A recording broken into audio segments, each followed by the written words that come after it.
Сәлеметсіңдер ме балалар? Біз бүгін 2-ші сыныптың қазақ тілі пәнінің 13-ші сабағын өтеміз. Балалар, бұл сабақтың тақырыбы я әрпінің жазылуы.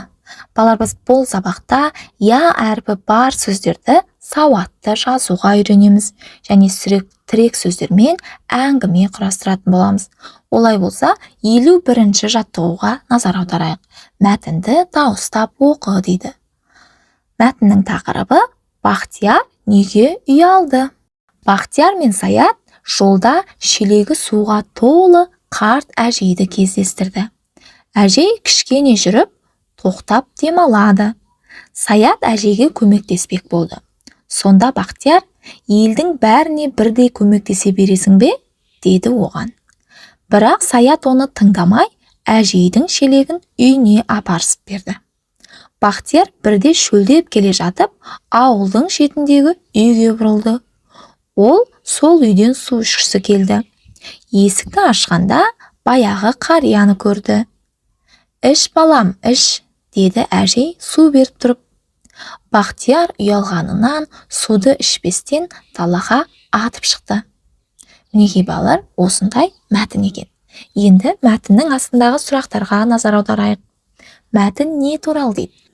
Балалар, мәтін әдептілік, сонымен қатар үлкендерге көмек көрсетудің маңызы жайында екен.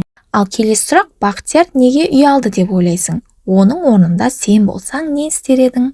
Себебі Бақтияр мен Саят жолда келе жатып, шелегі суға толы қарт әжейді көреді. Саят әдептілік танытып, әжейге көмектеспекші болғанда, Бақтияр оны көмектесуден қайтарады.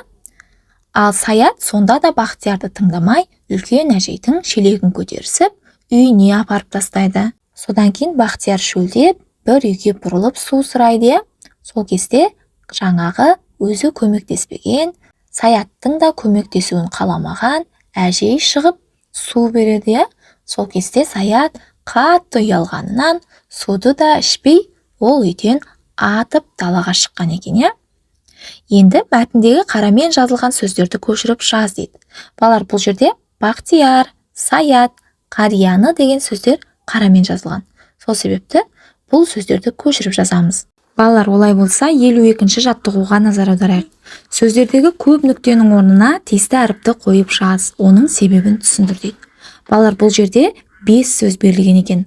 Осы 5 сөздің ішінде кейбір әріптер жазылмай қалған екен. Яғни біз оны тауып, әріпті жазуымыз керек.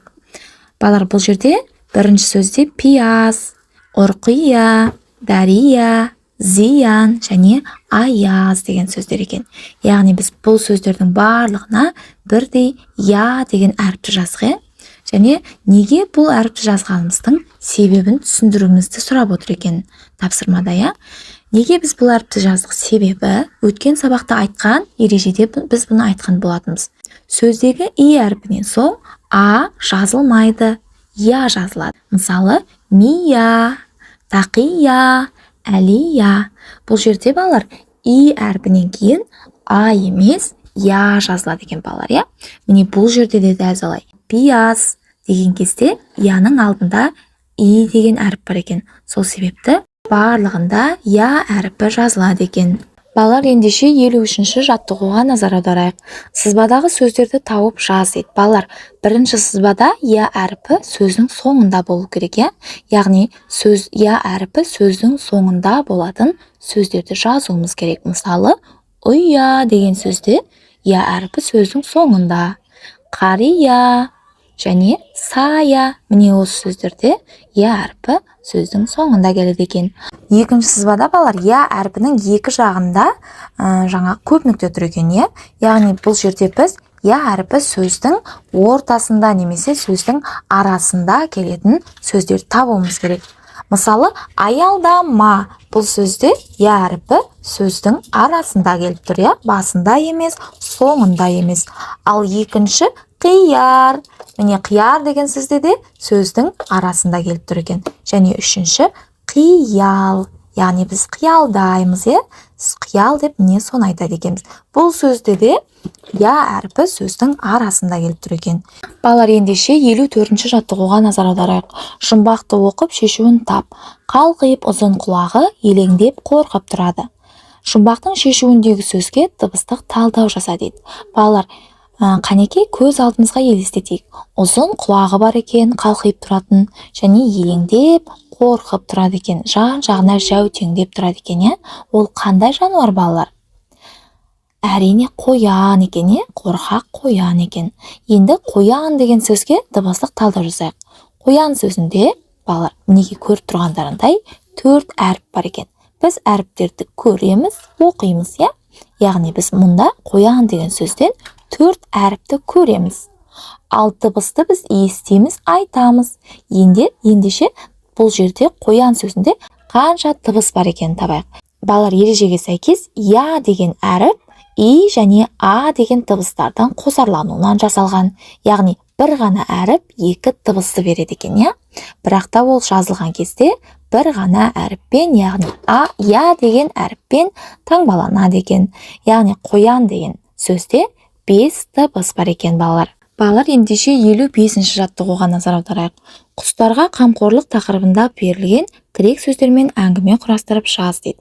Тірек сөздер мынандай екен, балалар. Балалар, құстар, ұя жасау, жем шашу.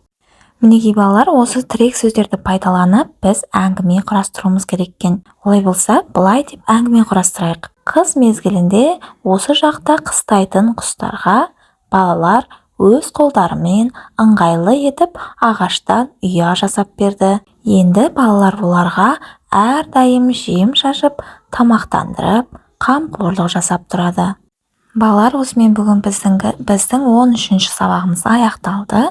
Келесі 14-ші сабақта кездескенше сау болыңдар.